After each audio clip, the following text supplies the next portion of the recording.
Ho, ho, ho, and happy holidays to everybody. Welcome to this, our final Conversations with the Mayor for 2016.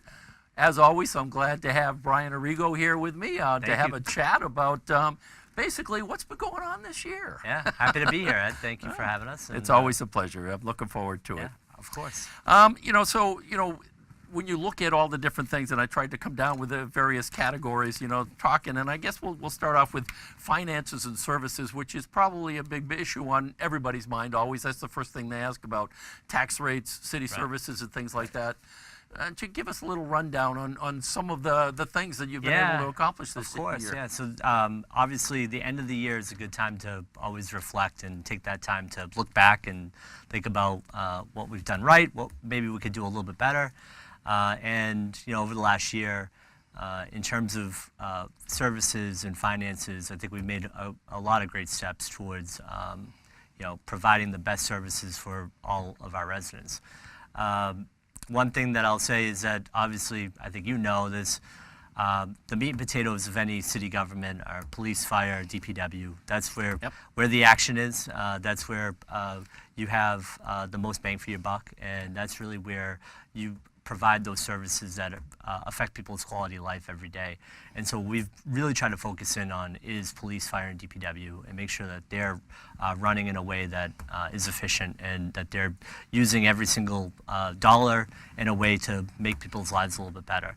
And one way that we're trying to kind of make that even better and provide more services to everyone in a cohesive way is through a 311 system, which we had talked about. It was included in the budget. We're working on hopefully rolling it out next year. Okay. But that initial step of getting it into the city budget and providing the resources to make that happen. And so what that is, for those who don't know, a 311 center is basically a one call to City Hall.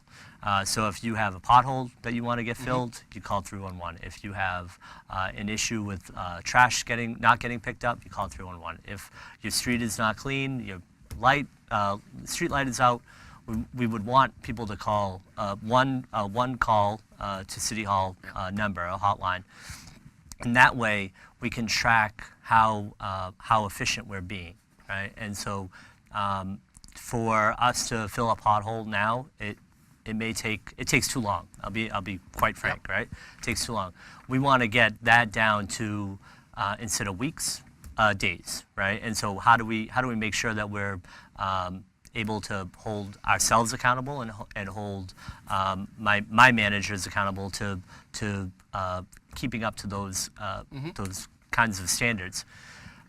311 system is a way to do that, and it's a way that other communities have been able to implement a set of standards that really provide higher quality of life for people and end up making people feel like they can take that pride in the community. And if they see a pothole in the street, or if they see a pothole driving down Broadway, they can make the phone call and they know they're confident that it's going to get done. And that's what I'm here to do and to make sure we move towards. So in this year's budget, in my first year, we've been able to move towards that and set up some infrastructure to be able to do that. We got support from the state. We got a grant to help fund our 311 center.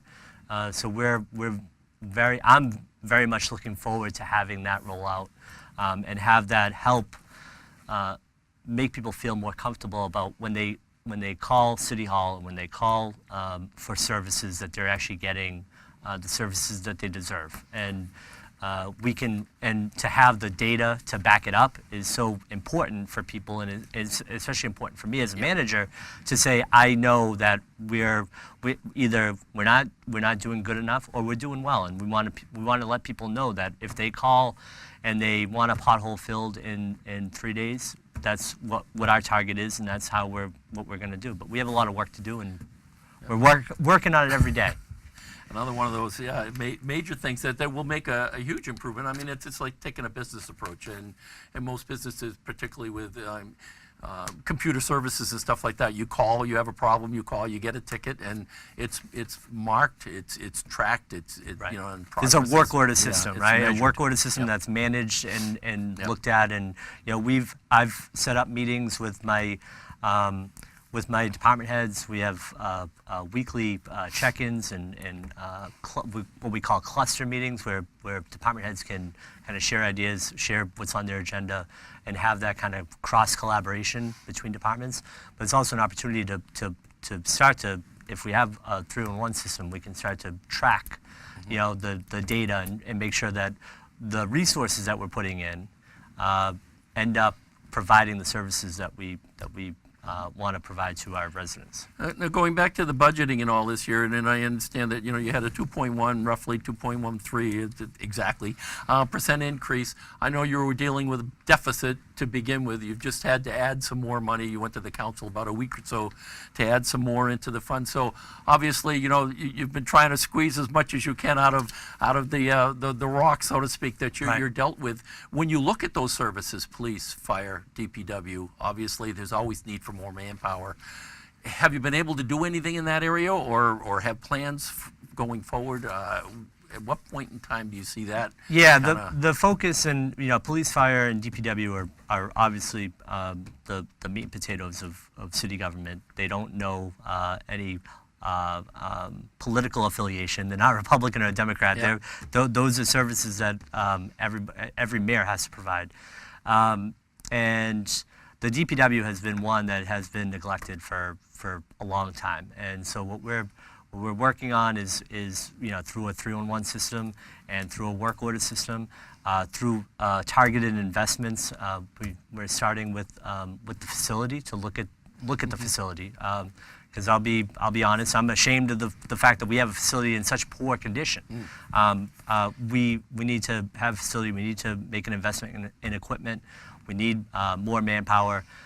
Those are all, that's a lot to do, you know, and so you have to make targeted investments, and it's going to be not done over the course of 1 year, but done in a way that is phased in. And so our police and fire, we've made those investments in their workforce. They've continued to grow, right, and their infrastructure is in good shape generally compared to the DPW. The DPW really needs a lot of help, and that's what I've been, you know, working really hard on, trying to provide, not only through the facility, but eventually it'll be equipment and manpower. And one thing that we've done organizationally is with the water and sewer department, we've split that out, and we're actually in the midst of a search for a water and sewer superintendent. So the idea is to have a water and sewer split from the DPW, so that the water and sewer, the consent decree that we're under,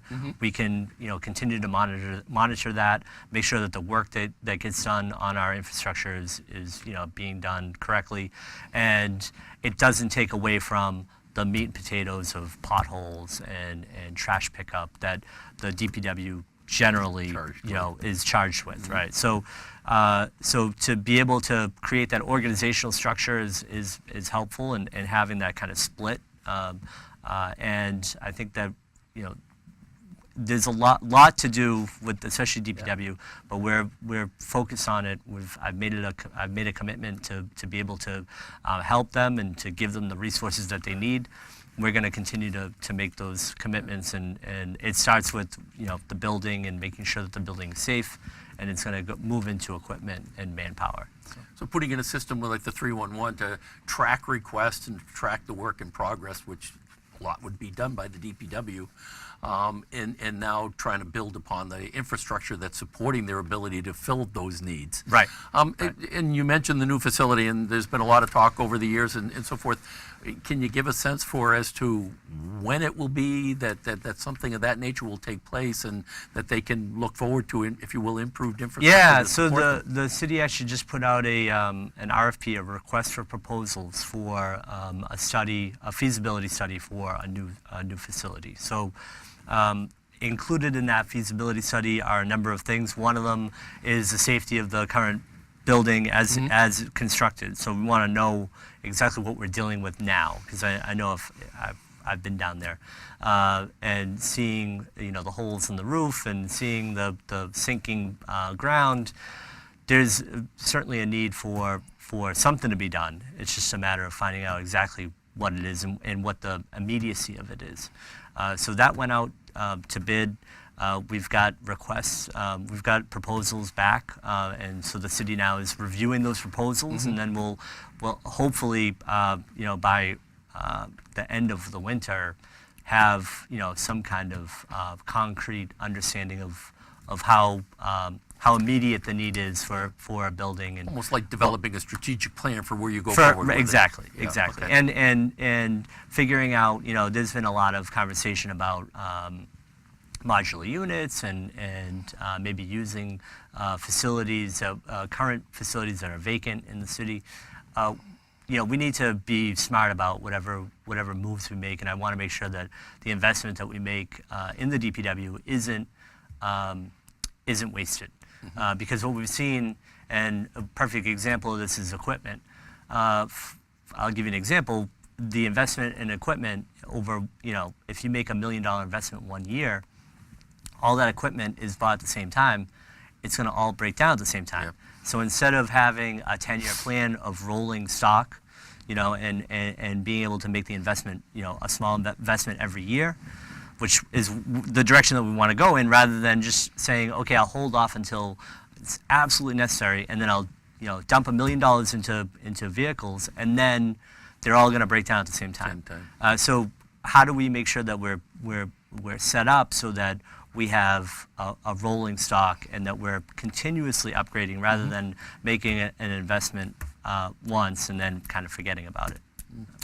You hit upon, and I wanted to get into some of the organization changes and so forth in a couple of minutes, but you mentioned the water and sewer department that you're going to be setting up. And again, the other issue that people ask about and talk about a lot are, property tax rates, property values, right, and water and sewer rates. So what's happening in that arena? Right. So on property taxes, I can tell you that this ties into economic development a little bit.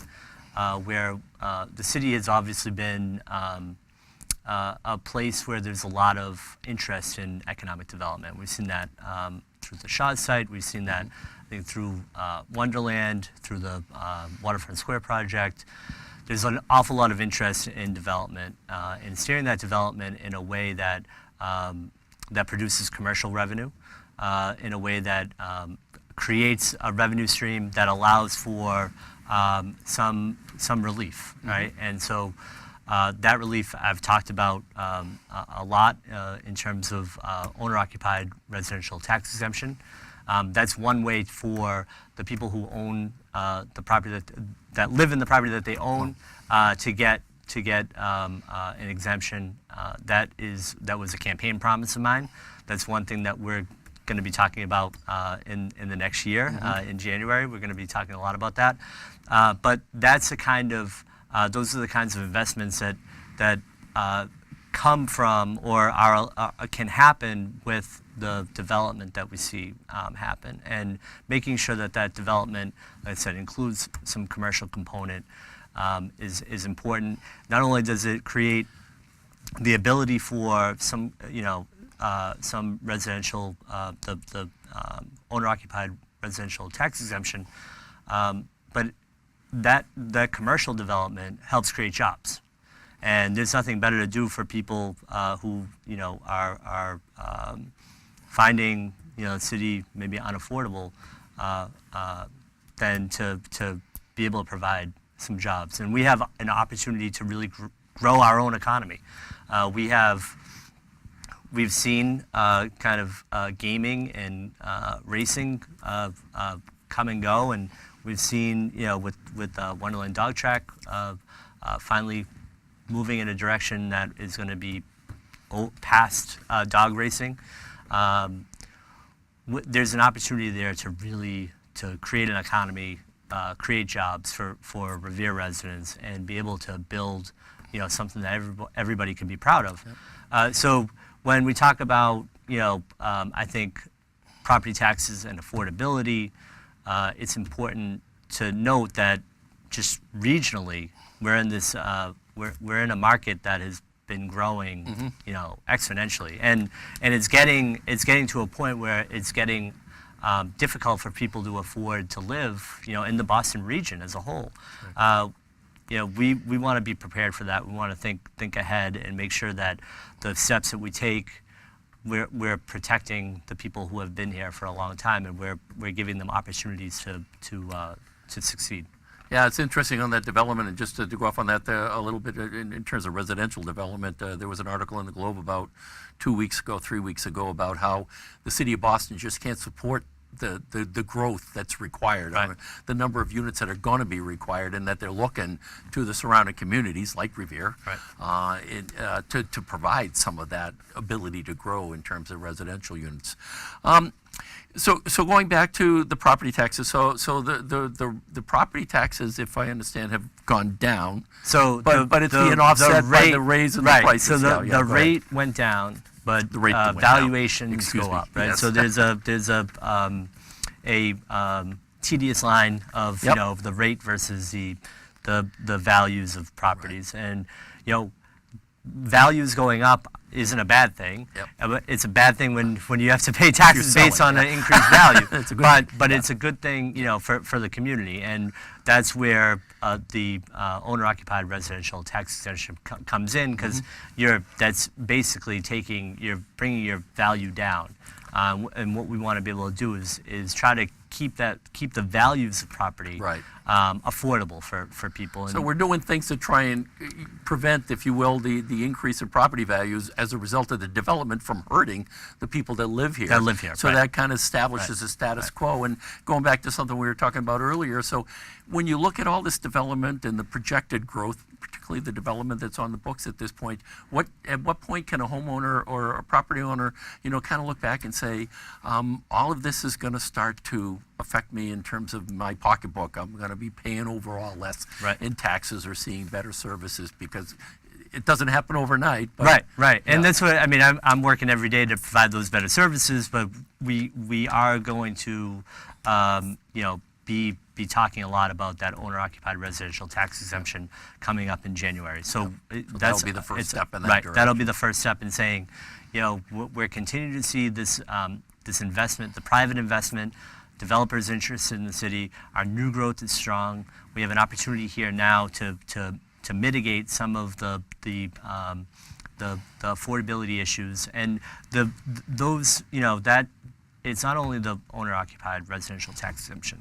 It's, like I said, creating jobs, making sure that pushing for the retail and the commercial spaces, so that there are jobs for people, and that there are small businesses, and that we're providing opportunities for people to work in you know in their home city, right? And that's what we want to be able to do. Yeah, you know, and so going back to the analogy of a business in the city, I mean, you know, as businesses bring in income and profits, if you will, then there's always the question as to what do I do with those profits? Do I reinvest in the business, or do I give it back to the shareholders, so to speak? Right. Residents being the shareholders of the city, and recognizing that, you know, there's a certain amount of infrastructure that needs to be rebuilt. I mean, Revere, like many cities, has old infrastructure. We've been dealing with the water and sewer The consent pipes decree. for a long time, and that's an ongoing thing. What other major sorts of infrastructure issues do you see that the city has to handle going forward, that some of that development income will be used for? Well, obviously, top priority is the water and sewer consent decree. That, you know, has been ongoing for a number of years now.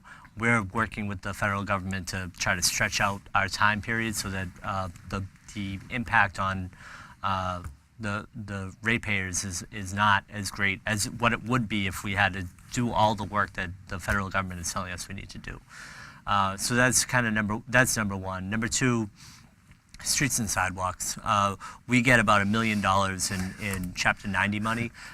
Next to property taxes, that's the other Right, one you hear not most from nearly people. enough. Not nearly enough. You know, so what we want to make sure, and one thing that I've done, and I've talked a lot to folks who come in, you know, on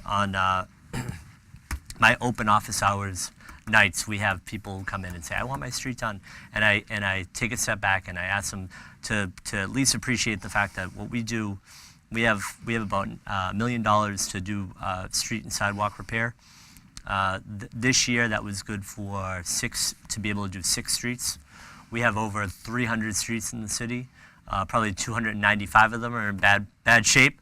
So to be able to look and do some analysis on the streets that need to be done, to be able to back up the decision that I make about where we're going to repave or what sidewalks we're going to redo, to have that kind of information to back it up, and the analysis is really important. It's also important, and it kind of dovetails with having the state kind of support some of what we do. We know that with the SHODS project, the state has provided $3.6 million in infrastructure improvements.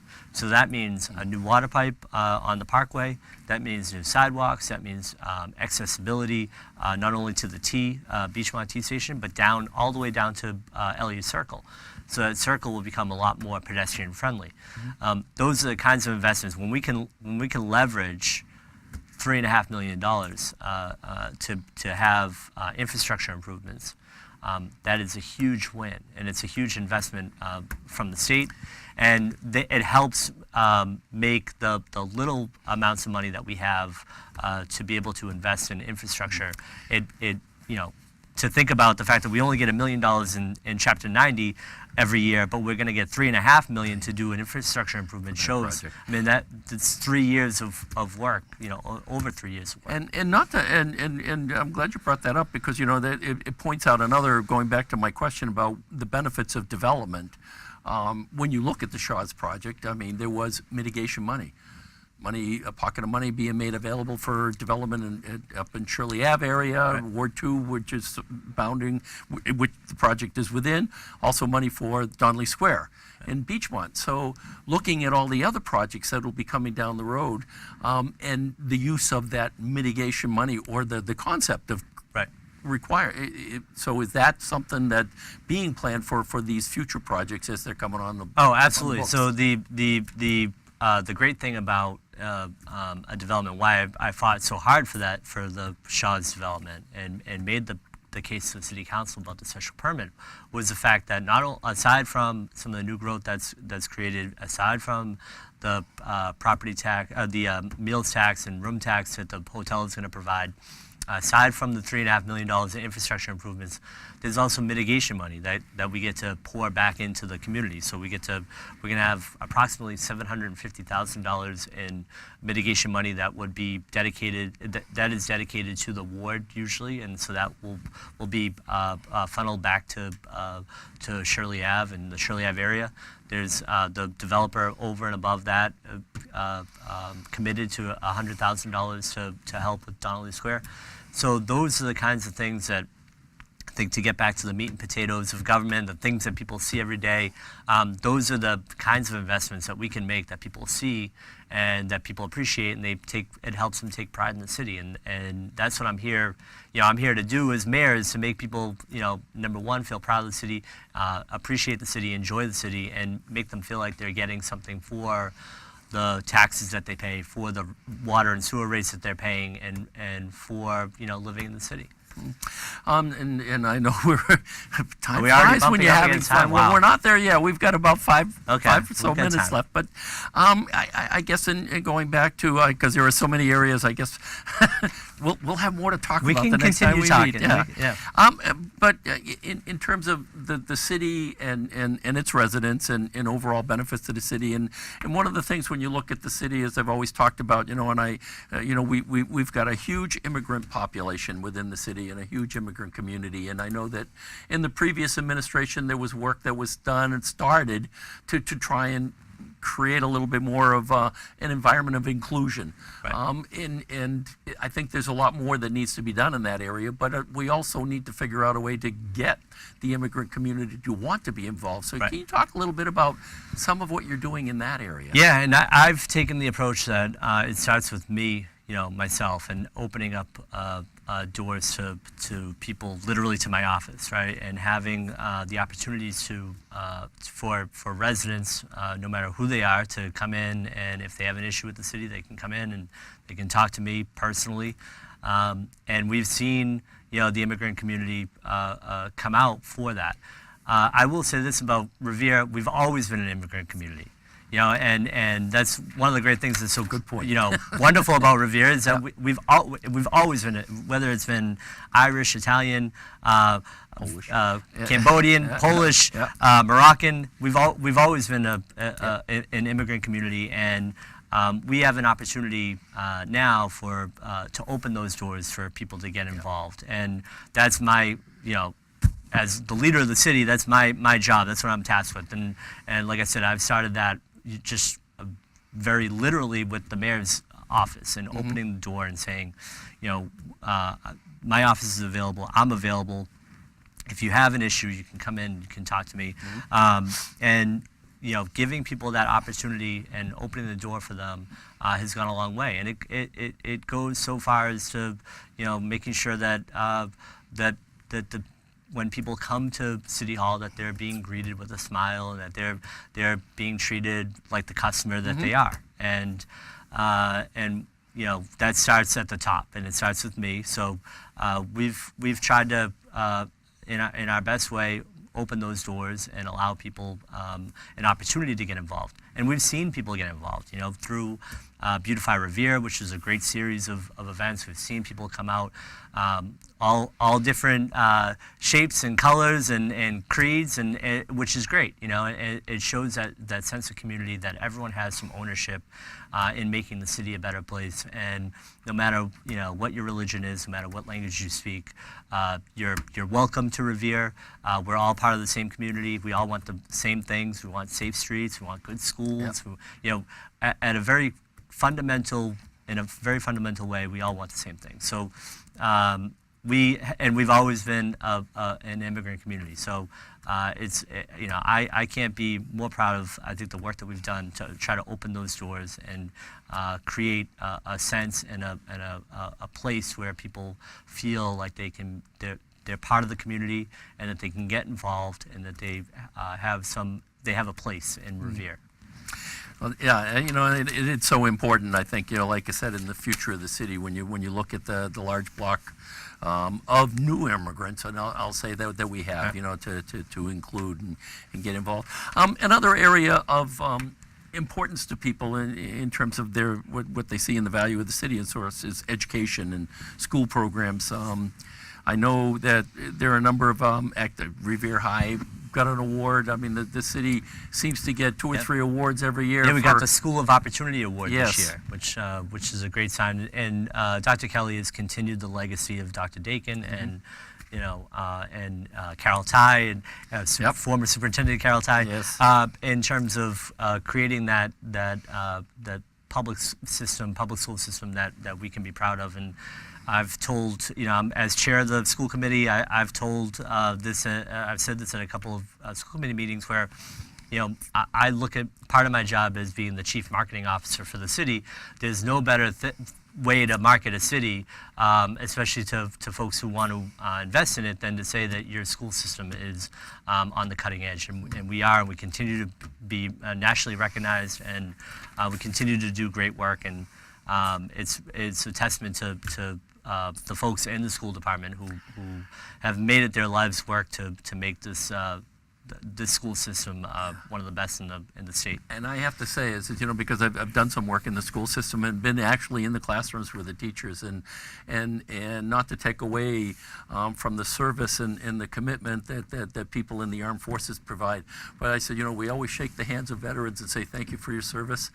When I was in the classroom, after a week or so of being in the classroom, I shook the teacher's hand and said, thank you for your service. Right. Because it's just incredible what those teachers are doing, sometimes with very little resource. Very little resource. The dedication that they have, especially in our dedication, in our system, they've bought into a system. It's kind of like Belichick, where they've bought into that system.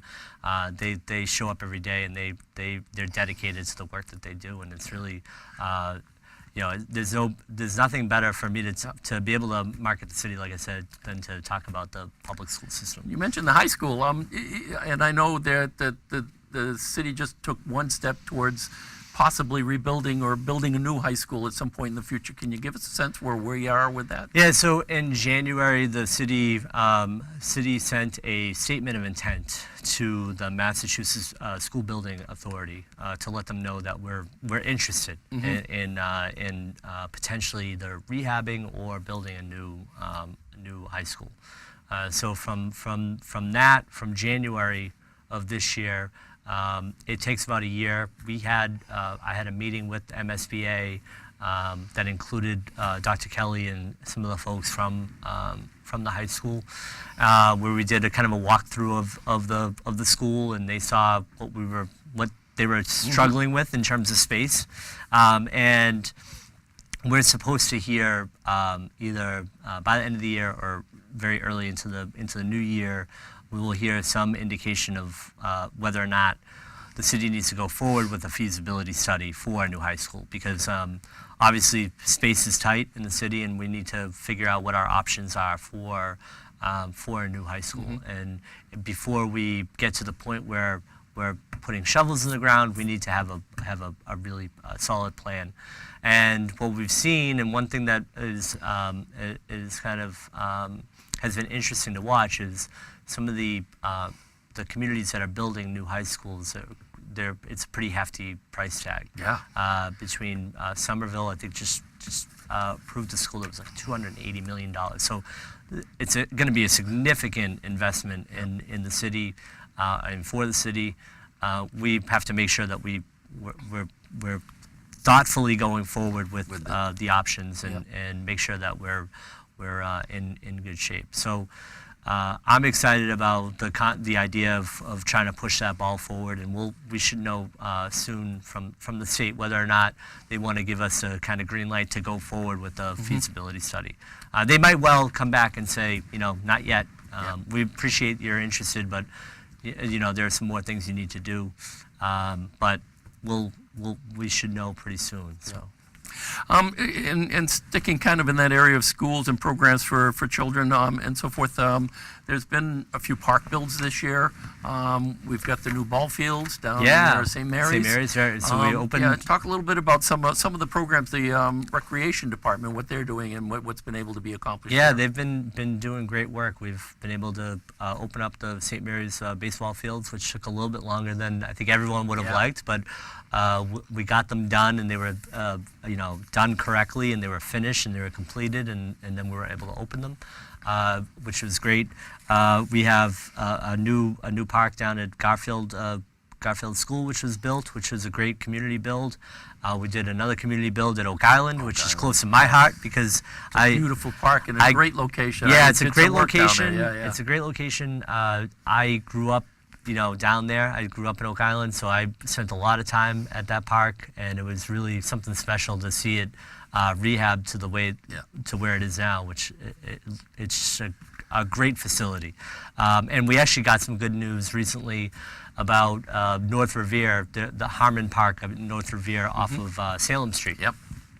We got a park grant that will help us rehab that park. So we're going to have another community build next summer at Harmon Park, and we're going to be moving forward with a playground at the Lincoln School, which I'm excited for. I know the students at the Lincoln School are anticipating that, and everyone's been very patient about that. So we've done some great work to provide those resources to our children and to our parents, to make sure that they have a safe place to bring their kids. And I look forward to bringing Joseph down to Oak Island Park and running around with him. So and hopefully maybe Jack even. So. Yeah. Well, that's great. I know you've got other things on your schedule and your appointment today, so we'll kind of wrap up with this. We've got a lot of issues that we can and items that we can talk about in the new year, and I'm looking forward to. Yeah, I'm looking forward to it. Maybe we can do this in my office. I know we've talked about that going remote. That would be a lot of fun. We could going do a remote would be good, and maybe we can jump around to a couple of different either even coffee shops or go on the road with the mayor. Be fun. And before we close out, is there anything I haven't covered that you wanted to make sure we talked about, or that was on your mind in terms? No, the last year, like I mentioned at the beginning, the last year has been incredible. You know, to have this opportunity, the weight and the gravity of the situation that I'm in, it does not doesn't ever really get past me, you know. It's just like I every day I pretty much take a minute and kind of like think, you know, take a second and think about the gravity of the situation of being the mayor of such a great city, my hometown. It's really been such a pleasure to be in this position and to be able to come in and have the great staff that I have. They've been incredible. I couldn't do any of this without all of their help, and it's really been an incredible year. You know, and it's been so much fun, and you know, my family's been so supportive, and it's just been as we you know, close out the year, and like I said, as I reflect back, you know, it's just been quite an experience. Every day there's a new challenge. Every day I'm smiling still. I haven't lost all my hair yet. I haven't gotten too gray. I haven't gotten. My wife has pointed out some of the grays on my sides, but it's just been. It's such an honor, you know, to walk into that office every day, and it's such an honor to work with the people that I work with, and it's just been an incredible experience, and I can't wait to tackle the issues and have a whole new set of things to talk about next year and the next couple of years. Yeah, So, yeah. yeah. And I have to say, because, you know, going back to the year, and I remember your first day in office and the inauguration, you were at a Beachfront Improvement Committee meeting. I was. You and yeah. Joe and Yeah, Omar all yeah. came in, and you said it was like drinking through a fire hose at that point. It's Hopefully slowed down. a little It's bit. slowed Yeah, down yeah. now. It has slowed down. I think Joe can attest to that. But it has slowed down a little bit. But it's you know, like I said, every day there's a new challenge, and you know, I like tackling the challenges every day, and it's just been an incredible experience. Well, thanks again, Thank Brian. you. It's been a great Thank you. year. Happy holidays to you and your Happy family. holidays. And to all of you, happy holidays to you, and have a wonderful holiday season and a very great new year. Take care.